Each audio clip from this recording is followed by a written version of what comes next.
ಜಿಂದಾಲ್ಗೆ ಭೂಮಿ ನೀಡಿರೋ ತಮ್ಮ ನಡೆಯನ್ನ ಡಿಕೆ ಶಿವಕುಮಾರ್ ಸಮರ್ಥಿಸಿಕೊಂಡಿದ್ದಾರೆ. ಕೈಗಾರಿಕೆ ಉತ್ತೇಜನಕ್ಕಾಗಿ ಕಾರಣ ಏನ್ ಬೇಕಾದ್ರೂ ಕೊಟ್ಬಿಡ್ತಾರೆ ನೋಡಿ. ಕೈಗಾರಿಕೆ ಉತ್ತೇಜನಕ್ಕಾಗಿ ಭೂಮಿ ನೀಡಿದ್ದೇವೆ ಅಂತ. ಹಾಗಿದ್ರೆ ಹಿಂದೆ ಹೋರಾಟ ಮಾಡಿದ್ರಲ್ಲ, ಆವಾಗ ಕೈಗಾರಿಕಾ ಉತ್ತೇಜನಕ್ಕಾಗಿ ಆಗಿರ್ಲಿಲ್ವಾ ಅದು? ನಾವು ಹೊಸದಾಗಿ ಯಾವುದೇ ಕಾನೂನು ಮಾಡಿಲ್ಲ, ಮೊದಲು ಕೊಟ್ಟಿದ್ದಕ್ಕೆ ಸೇಲ್ ಡೀಡ್ ಮಾಡ್ಕೊಟ್ಟಿದ್ದೀವಿ ಅಂತ. ಅದ್ರ ಮೊದಲು ವಿರೋಧ ಮಾಡಿದ್ ಯಾಕೆ ಹಾಗಾದ್ರೆ ಅನ್ನೋ ಪ್ರಶ್ನೆ ಬರುತ್ತೆ. ಬೆಂಗಳೂರಿನಲ್ಲಿ ಡಿಸಿಎಂ ಡಿಕೆ ಶಿವಕುಮಾರ್ ಹೇಳಿಕೆ ಕೊಟ್ಟಿದ್ದಾರೆ, ತಮ್ಮ ನಿಲುವನ್ನ ಸಮರ್ಥಿಸಿಕೊಂಡಿದ್ದಾರೆ. ನೋಡ್ರಿ, ಜಿಂದಾಲು ನಮಗೆ ಇಂಡಸ್ಟ್ರೀಸ್ ಬರಬೇಕು, ಕೈಗಾರಿಕೆಗೆ ಉತ್ತೇಜನ ಕೊಡಬೇಕು. ಕರ್ನಾಟಕ ರಾಜ್ಯದಲ್ಲಿ ಏನು ಪಾಲಿಸಿ ಇದೆ ಆ ಪಾಲಿಸಿ ಪ್ರಕಾರ ನಾವು ಮಾಡಿದ್ದೀವಿ. ಸರ್ಕಾರ ಈಗೇನು ನಾವು ಹೊಸದಾಗೇನು ಕೊಟ್ಟಿಲ್ಲ, ಮೊದಲು ಕೊಟ್ಟಿದ್ದನ್ನು ರಾಟಿಫೈ ಮಾಡಿ ಅವ್ರಿಗೆ ಸೇಲ್ ಡೀಡ್ ಮಾಡಿಕೊಟ್ಟಿದ್ವಿ. ಸಾವಿರಾರು ಜನ, ಲಕ್ಷಾಂತರ ಜನ ಇಂಡಸ್ಟ್ರೀಸ್ಗೆ ಏನು ಒಂದು ಇದನ್ನು ಮಾಡಿಕೊಟ್ಟಿದ್ದೀವಿ, ಅದನ್ನೇ ನಾವು ಮಾಡಿರೋದು. BJP ಅವ್ರು ಏನು ಮಾಡಿದ್ದಾರೆ ಅದನ್ನೇ ನಾವು ರಾಟಿಫೈ ಮಾಡಿರೋದು. ನೋಡ್ರಿ, ಜಿಂದಾಲು ನಮಗೆ ಇಂಡಸ್ಟ್ರೀಸ್ ಬರಬೇಕು, ಕೈಗಾರಿಕೆಗೆ ಉತ್ತೇಜನ ಕೊಡಬೇಕು. ಕರ್ನಾಟಕ ರಾಜ್ಯದಲ್ಲಿ ಏನು ಪಾಲಿಸಿ ಇದೆ ಆ ಪಾಲಿಸಿ ಪ್ರಕಾರ ನಾವು ಮಾಡಿದ್ದೀವಿ. ಸರ್ಕಾರ ಈಗೇನು ನಾವು ಹೊಸದಾಗೇನು ಕೊಟ್ಟಿಲ್ಲ, ಮೊದಲು ಕೊಟ್ಟಿದ್ದನ್ನು ರಾಟಿಫೈ ಮಾಡಿ ಅವ್ರಿಗೆ ಸೇಲ್ ಡೀಡ್ ಮಾಡಿಕೊಟ್ಟಿದ್ವಿ. ಸಾವಿರಾರು ಜನ, ಲಕ್ಷಾಂತರ ಜನ ಇಂಡಸ್ಟ್ರೀಸ್ಗೆ ಏನು ಒಂದು ಇದನ್ನು ಮಾಡಿಕೊಟ್ಟಿದ್ದೀವಿ, ಅದನ್ನೇ ನಾವು ಮಾಡಿರೋದು. BJP ಅವ್ರು ಏನು ಮಾಡಿದ್ದಾರೆ ಅದನ್ನೇ ನಾವು ರಾಟಿಫೈ ಮಾಡಿರೋದು. ನೋಡ್ರಿ, ಜಿಂದಾಲು ನಮಗೆ ಇಂಡಸ್ಟ್ರೀಸ್ ಬರಬೇಕು, ಕೈಗಾರಿಕೆಗೆ ಉತ್ತೇಜನ ಕೊಡಬೇಕು. ಕರ್ನಾಟಕ ರಾಜ್ಯದಲ್ಲಿ ಏನು ಪಾಲಿಸಿ ಇದೆ ಆ ಪಾಲಿಸಿ ಪ್ರಕಾರ ನಾವು ಮಾಡಿದ್ದೀವಿ. ಅಪ್ಡೇಟ್ ಪಡ್ಕೊಳ್ಳೋಣ. ಪ್ರತಿನಿಧಿ ಸುರೇಶ್ ಕನೆಕ್ಟ್ ಆಗಿದ್ದಾರೆ. ಸುರೇಶ್, ಇದೇ ಜಿಂದಾಲ್ ವಿಚಾರಕ್ಕೆ ಇದೇ ಕಾಂಗ್ರೆಸ್ ನಾಯಕರು ಹಿಂದೆ ಎಷ್ಟೆಲ್ಲ ಮಾತಾಡಿದ್ರು, ಎಷ್ಟೆಲ್ಲ ವಿರೋಧ ವ್ಯಕ್ತಪಡಿಸಿದ್ರು. ಈಗ ಇವರು ಅಧಿಕಾರಕ್ಕೆ ಬಂದಾಗ ನಾವೇನು ಹೊಸದಾಗಿ ಮಾಡಿಲ್ಲ, ಹಿಂದಿರೋ ಕಾನೂನಿಗೆ ಅವ್ರಿಗೆ ಕ್ರಯಪತ್ರ ಮಾಡಿಕೊಟ್ಟಿದ್ದೀವಿ ಅಂತ ಎಷ್ಟು ಸುಲಭವಾಗಿ ಹೇಳ್ತಾರಲ್ಲ. ಯೂ ಟರ್ನ್ ಹೊಡೆದ್ರ, ಕೈಗಾರಿಕೆ ಬಲಪಡಿಸಬೇಕು ಅನ್ನೋದು ಈಗ ಕಾಣ್ತಾ ಇದೆಯಾ ಇವ್ರಿಗೆ? ಯಾಕೆ ಡಿಸಿಷನ್ ತಗೊಳ್ತು? ಇದ್ರ ಹಿಂದೆ ಏನೆಲ್ಲ ಇದೆ ಸುರೇಶ್? ಈ ಹಿಂದೆ ಅಂದ್ರೆ ಎಂದು ಕಾಂಗ್ರೆಸ್ ವಿರೋಧ ಪಕ್ಷದ ಸ್ಥಾನದಲ್ಲಿ ಅವಕಾಶದಲ್ಲಿ ಇಂದಲವರೆಗೆ ಇದೇ 606 ಎಕರೆ ಜಮೀನನ್ನು ಕೊಡುವ ವಿಚಾರವಾಗಿ ತುಂಬಾ ದೊಡ್ಡ ಮಟ್ಟದಲ್ಲಿ ವಿರೋಧ ವ್ಯಕ್ತಪಟ್ಟು ಅವತ್ತಿನ ರಾಜಮಂತ್ರಿಯವರಾದಂತಹ TB ಚಂದ್ರ ಅವರು ಯಾವುದೇ ಕಾರಣಕ್ಕೂ ಸಾಧ್ಯ ಇಲ್ಲ, ಅವ್ರಿಗೆ ಖರೀದಿ ಇದು ಲೀಸ್ಗೆ ಕೊಡುವಂತದ್ದು ಅಲ್ಲ. ಶ್ರೀಲಕ್ಷ್ಮಿ ಅವರೇ, ಇದು ಖರೀದಿಗೆ ಕೊಡ್ತಕ್ಕಂಥ ಶುದ್ಧ ಕ್ರಯಪತ್ರವನ್ನ ಮಾಡ್ಕೊಡ್ತಕ್ಕಂಥ ಅಂದ್ರೆ ಅವರಿಗೆ ಕೊಡುವಂತದ್ದು. ಇಲ್ಲಿ ಯೋಚನೆ ಮಾಡುವಂತದ್ದಾದ್ರೆ ಕೇವಲ 1,20,000 1,50,000 ಮಾತ್ರನ 1 ಎಕರೆ ಅಂತ ಜಮೀನನ್ನ ಫಿಕ್ಸ್ ಮಾಡಿರ್ತಕ್ಕಂಥದ್ದು.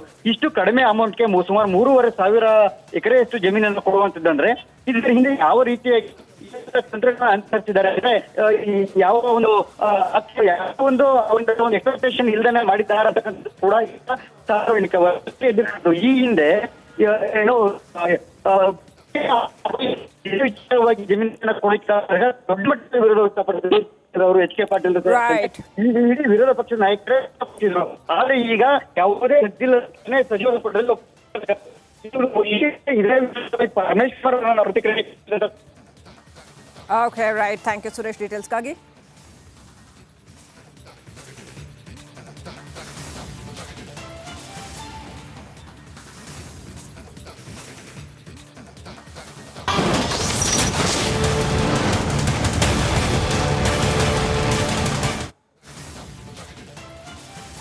ವೀಕ್ಷಕರೇ, ರಿಪಬ್ಲಿಕ್ ಕನ್ನಡ ಅಂದ್ರೆ ಅದು ಎಕ್ಸ್ಕ್ಲೂಸಿವ್ ಸುದ್ದಿಗಳ ಹೆಡ್ ಕ್ವಾರ್ಟರ್ಸ್. ನಾವು ಬ್ರೇಕ್ ಮಾಡೋ ಸುದ್ದಿ ಬೇರೆಯವರು ಅದನ್ನ ಫಾಲೋ ಮಾಡ್ತಾರೆ. ರಾಜ್ಯ ರಾಜಕಾರಣದಲ್ಲಿ ಸುಂಟರ ಗಾಳಿಯನ್ನ ಎಬ್ಬಿಸುತ್ತೆ ರಿಪಬ್ಲಿಕ್ ಕನ್ನಡ ಬ್ರೇಕ್ ಮಾಡೋ ಅಂತ ಸುದ್ದಿ. ಅಂತದ್ದೇ ಅನೇಕ ಸುದ್ದಿಗಳು ಇವತ್ತು ಕೂಡ ರಿಪಬ್ಲಿಕ್ ಕನ್ನಡ ನಿಮ್ಮ ಮುಂದೆ ಇಟ್ಟಿದೆ. ಮೂಡ ಹಗರಣದ ಬ್ಯಾಕ್ ಟು ಬ್ಯಾಕ್ ಮ್ಯಾಸಿವ್ ಸುದ್ದಿ ನಿಮ್ಮ ಮುಂದೆ.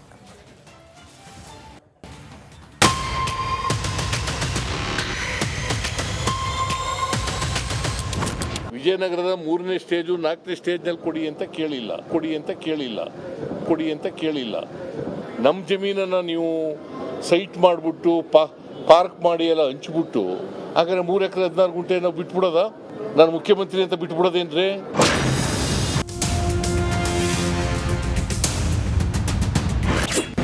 ಇದು ಮೂಡ ಹಗರಣದ ಮತ್ತೊಂದು ಎಕ್ಸ್ಕ್ಲೂಸಿವ್.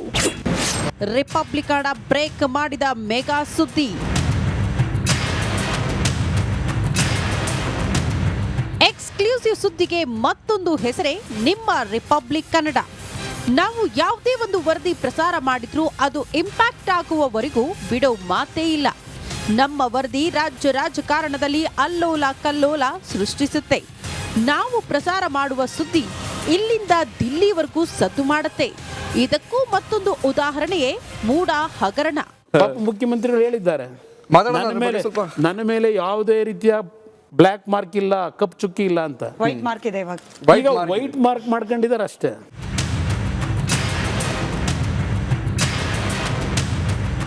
ಮೂಡ ಹಗರಣದ ಆಳ ಅಗಲ ಕಲೆ ಹಾಕುತ್ತಿರುವ ರಿಪಬ್ಲಿಕ್ ಕನ್ನಡ ಕಳೆದ 3 ದಿನಗಳಿಂದ ಒಂದೊಂದು ಎಕ್ಸ್ಕ್ಲೂಸಿವ್ ಸುದ್ದಿ ಪ್ರಸಾರ ಮಾಡ್ತಿದೆ.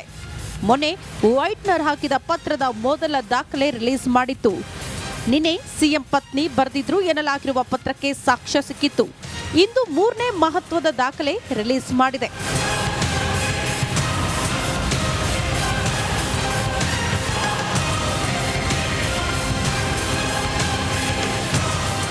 ಮೂಡ ಹಗರಣದ ಕುತ್ತು ಸಿಎಂ ಸಿದ್ದರಾಮಯ್ಯ ಬುಡಕ್ಕೆ ಬಂದಿದೆ. ಹೀಗಾಗಿ ಮೂಡ ಸಾಮಾನ್ಯ ಸಭೆ ನಡಾವಳಿ ಎನ್ನಲಾದ ಮಹತ್ವದ ದಾಖಲೆ ರಿಪಬ್ಲಿಕ್ ಕನ್ನಡ ಬ್ರೇಕ್ ಮಾಡಿದೆ. ನವೆಂಬರ್ 20, 2020 ನಡೆದಿದೆ ಎನ್ನಲಾಗಿರುವ ಸಭೆಯ ನಡಾವಳಿಯಿಂದ ಬಿಗ್ ಟ್ವಿಸ್ಟ್ ಸಿಕ್ಕಿದೆ.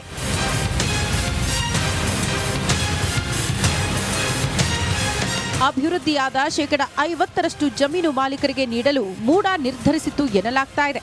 ನವೆಂಬರ್ 20, 2020 ಮೂಡ ಸಭೆ ನಡೆಸಿತ್ತು ಎನ್ನಲಾಗ್ತಾ ಇದೆ. ಸಿದ್ದು ಪತ್ನಿಯ ಮನವಿಯನ್ನು ಸಭೆಯ ಮುಂದೆ ಇಡಲಾಗಿತ್ತು ಎನ್ನಲಾಗ್ತಿದೆ.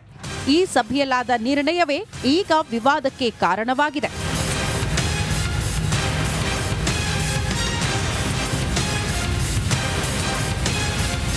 ಅಂದು ನಡೆದ ಸಭೆಯಲ್ಲಿ ಯತೀಂದ್ರ ಭಾಗಿಯಾಗಿದ್ರು ಎನ್ನಲಾಗ್ತಾ ಇದ್ದು, ಮೂಡ ಸದಸ್ಯ ಮತ್ತು ಶಾಸಕರಾಗಿರುವ ಡಾಕ್ಟರ್ ಯತೀಂದ್ರ ಭಾಗಿಯಾಗಿದ್ದು ಎನ್ನುವುದಕ್ಕೆ ಈ ದಾಖಲೆಯೇ ಮಹತ್ವದ ಸಾಕ್ಷಿಯಾಗ್ತಾ ಇದೆ. ಇನ್ನು ಸಿದ್ದು ಪತ್ನಿ ಮನವಿಗೆ ಅನುಮೋದನೆ ಕೊಟ್ಟಿದ್ದು ಇದೇ ಸಭೆಯಲ್ಲಿ ಅನ್ನೋ ಪ್ರಶ್ನೆ ಎದುರಾಗಿದೆ. ಹಾಗಾದ್ರೆ ಅಂದು ನಡೆದ ಸಭೆಯಲ್ಲಿ ಮತ್ತಷ್ಟು ಹಲವು ನಾಯಕರು ಭಾಗಿಯಾಗಿದ್ರು ಎನ್ನಲಾಗ್ತಾ ಇದೆ. ಡಾಕ್ಟರ್ ಯತೀಂದ್ರ, HV ರಾಜೀವ್, ತನ್ವೀರ್ ಸೇಠ್, ಜಿಟಿ ದೇವೇಗೌಡ, ರಾಮದಾಸ್, ಸಂದೇಶ್ ನಾಗರಾಜ್ ಭಾಗಿಯಾಗಿದ್ರು ಎನ್ನಲಾಗ್ತಾ ಇದೆ. Bureau report, republic Kannada.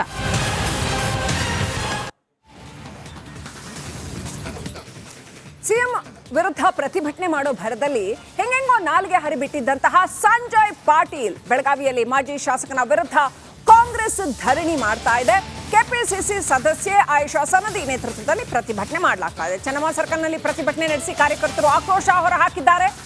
ನಾಲಾಯಕ್ Sanjay Patil ಅಂತ ಧಿಕ್ಕಾರ ಕೂಗಿ ಕಿಡಿಕಾರಿದ್ದಾರೆ. ಸಂಜಯ್ ಪಾಟೀಲ್ ಭಾವಚಿತ್ರಕ್ಕೆ ಸಗಣಿ ಎರಚಿ ಆಕ್ರೋಶ ವ್ಯಕ್ತಪಡಿಸಿದ್ದಾರೆ.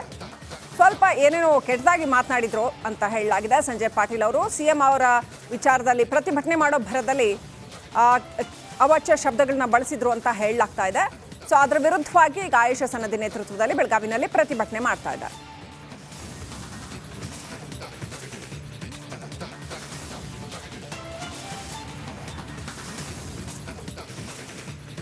दादागिरी चलेगी।